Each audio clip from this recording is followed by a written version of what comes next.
Salut la communauté! Aujourd'hui, je vous demanderai s'il vous plaît de mettre votre plus splendide manteau en cuir, votre crâne le plus reluisant, ainsi que votre guitare électrique la plus incroyable, tout en maniant de l'autre main un gigantesque fléau, parce que je vous parle de Morgborg. Morgborg, petit ouvrage, ma foi du bon Dieu, regardez ça, c'est fait genre comme 60 pages à peu près, gros max. Petit ouvrage qui en a beaucoup dedans, je vous le cacherai pas.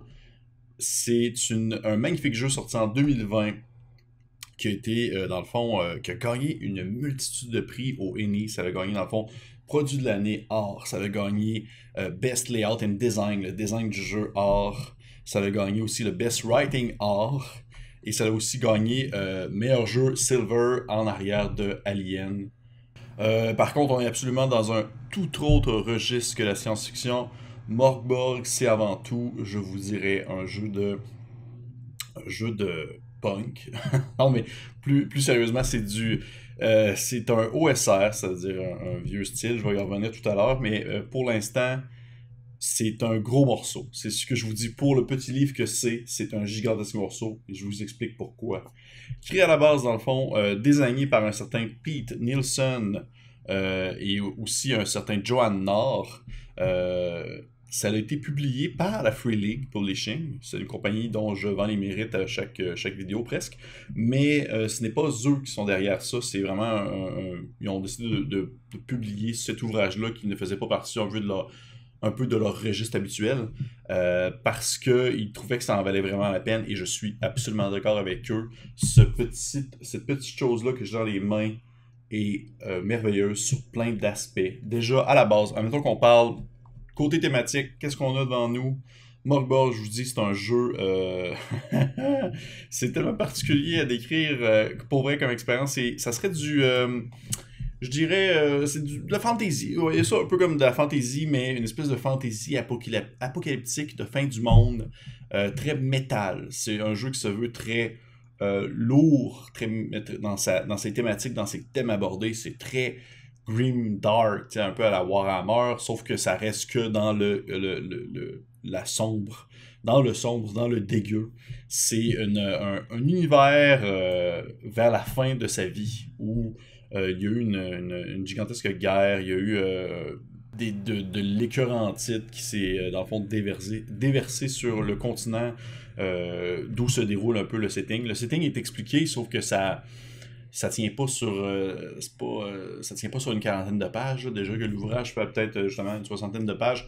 Et c'est pas du tout expliqué. Beaucoup de zones grises qui sont laissées on va dire au, à l'intention du maître de jeu, on va dire ça comme ça. Et c'est un jeu qui, de sa thématique, va vraiment vouloir refléter dans sa forme et dans son fond, dans le fond, comment est-ce que le livre est présenté dans sa mise en page, dans sa couleur, comme ça, vous pouvez voir.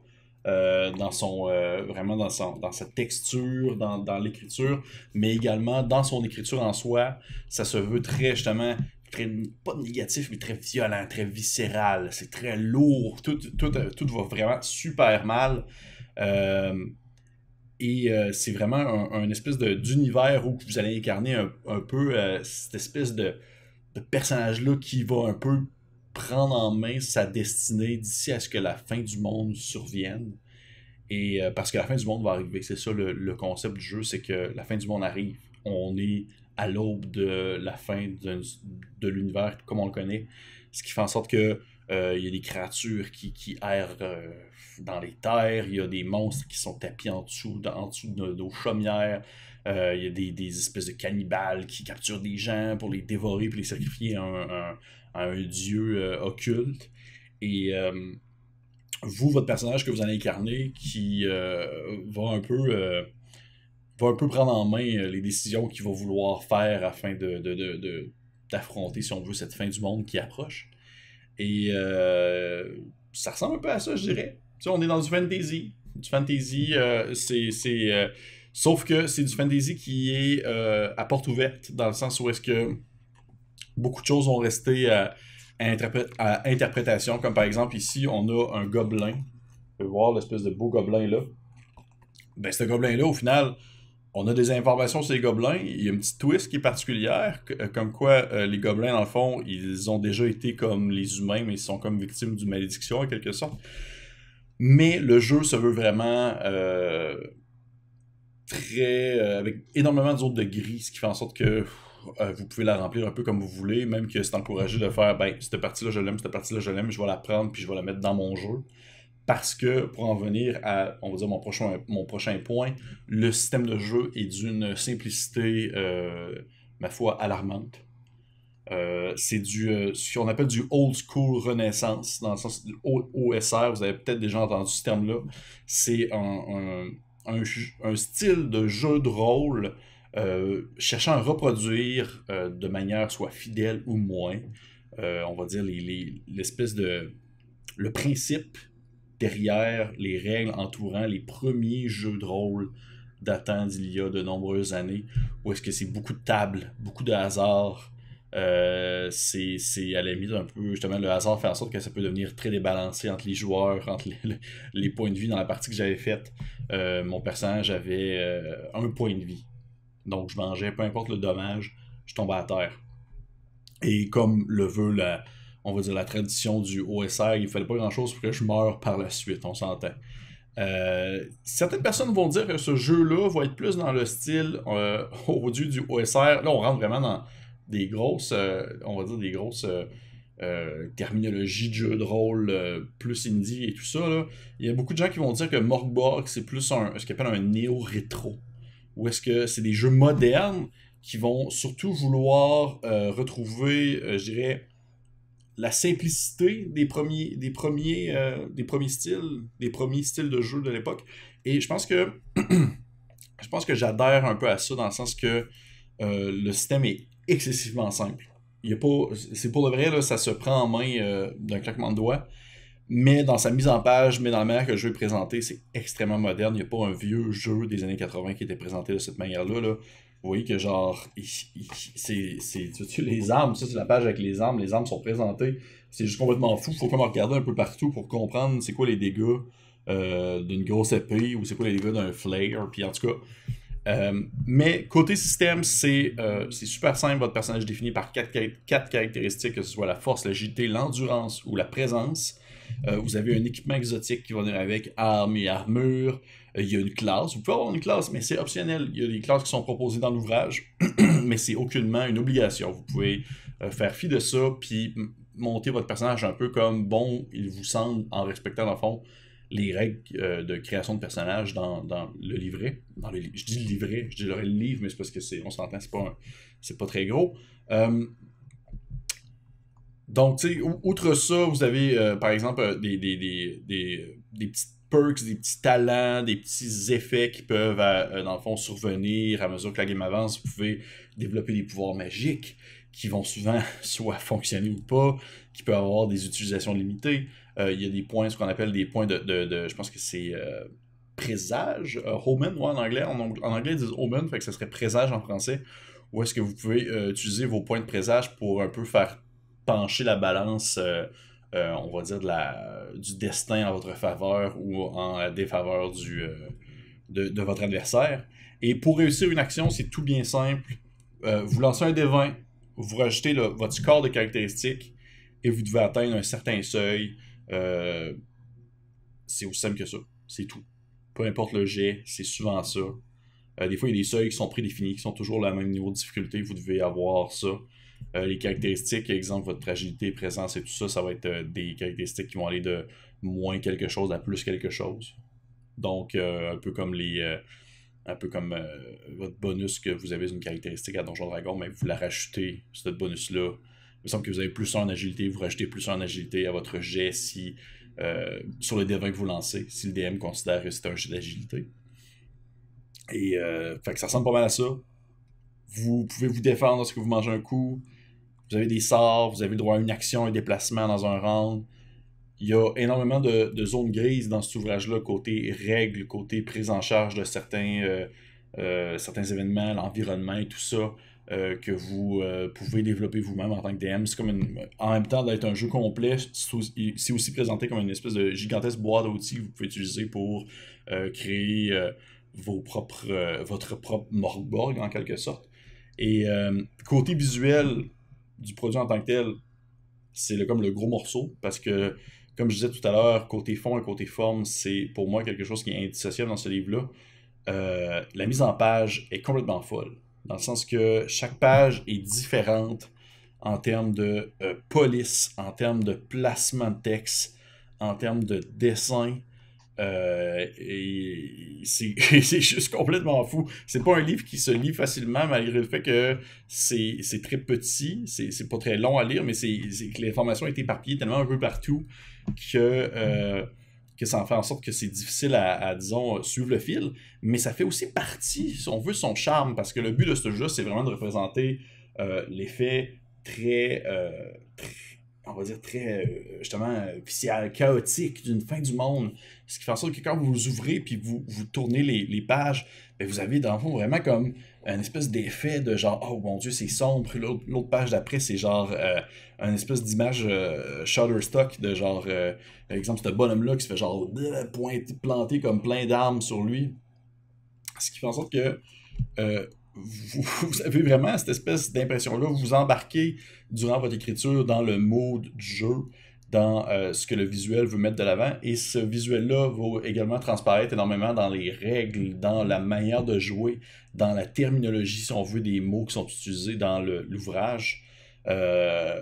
C'est pas pour rien que dans les armes qui sont proposées, vous pouvez vous battre avec un fémur qui fait perdre un D4. Mon personnage aurait pu se faire tuer par un fémur. Si c'est expliqué, si l'arme elle est montrée, c'est parce que le jeu, dans le fond, vous pousse quand même à embarquer dans cette espèce de mood-là d'ultra-violence, apocalyptique, d'une fin du monde très heavy metal. Et je peux comprendre pourquoi ce livre-là a gagné autant de prix. C'est vraiment pas un jeu pour tout le monde. T'sais, si j'en finis comme ça avec ma critique et ma conclusion, là, c'est vraiment pas un jeu qui est pour tout le monde. Je pense qu'il y a beaucoup de personnes pour acheter cet ouvrage-là et être amèrement déçu. Mais si, admettons, vous êtes, avant d'être un amateur de jeux, si vous êtes amateur de beaux livres et de bel ouvrage, et que si vous travaillez dans le domaine ou dans ce genre-là, je pense que vous pourriez fortement apprécier ça parce que c'est un super beau livre. Autant, comme je dis, dans sa forme comme dans son fond aussi, l'écriture est super le fun à lire, même si c'est difficile, là, c'est vraiment, vraiment cool. Et par contre, je trouve vraiment que c'est une expérience en soi. Je dirais pas que je ferais comme des campagnes interminables de Morgborg. Je suis pas nécessairement j'aime bien le OSR, j'aime bien le old school, sauf que c'est pas là-dedans que je vais comme passer mon plus gros fun, là. Je t'avouerais que j'ai d'autres aspirations que ça.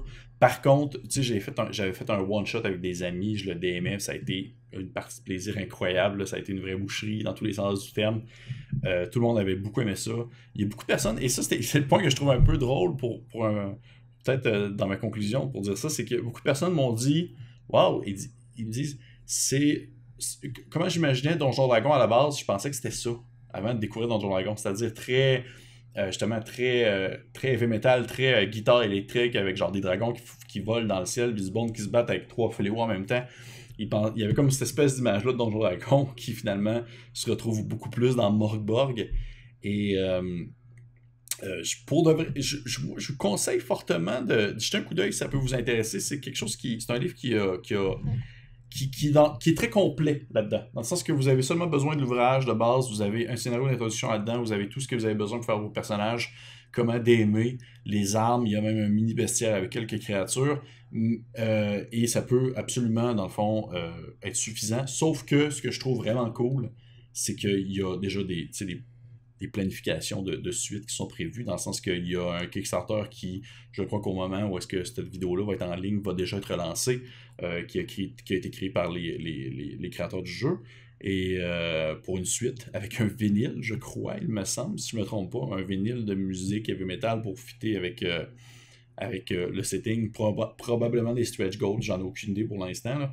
Mais ce que je trouve très cool de ce jeu-là, et pourquoi est-ce que je trouve que au-delà de cette espèce de ce petit livre-là, vous avez la possibilité d'accomplir beaucoup, c'est qu'il y a vraiment un third-party license qui est associé à ça, dans le sens que les créateurs du jeu encouragent la communauté à créer leur propre documents, leur propre extension, leur propre, on va dire, règles optionnelles et tout ça. Et la communauté de Morborg, elle est franchement chouette. Pour vrai, j'ai rejoint plusieurs groupes où il y a de la discussion qui se fait, il y a du contenu qui se produit, il y a beaucoup de contenu sur le web pour ce jeu-là. Il y a un bestiaire rajouté, il y a des règles qui ont été rajoutées pour le déplacement, dans le fond, dans les espaces sauvages. Il y a des nouvelles classes aussi qui ont été rajoutées, des nouveaux sorts, une table de trinkets, des artefacts. Il y a des générateurs de personnages en ligne. Il y a vraiment, pour vrai, la communauté de Morborg, elle est quand même très cool parce que souvent, ils vont respecter beaucoup le style visuel. C'est en sens, ça va toujours rester très flyé comme ça, mais ils vont aussi produire du contenu de qualité dans son fond. Je trouve que c'est vraiment très cool. Beaucoup de tables pour générer des trucs aléatoirement. Et pour ma part, je mets mon petit saut de qualité. Là. J'imagine qu'on a un espèce d'effet 3D. On a dû comme dépenser 200 000 $ pour faire un petit saut d'approval de Pierre-Philippe. Mais sincèrement, si c'est le genre de choses qui peut vous intéresser quand on s'en va dans quelque chose d'un peu moins connu, d'un peu plus obscur, essayer des nouvelles expériences, Morborg pourrait sauter là-dessus. Moi, j'ai adoré. Ça ressemble à ça. C'était Pierre-Philippe Renaud pour ma petite critique de Morborg. J'espère que vous avez apprécié ça. Et on se dit... On se dit quoi? À une prochaine fois.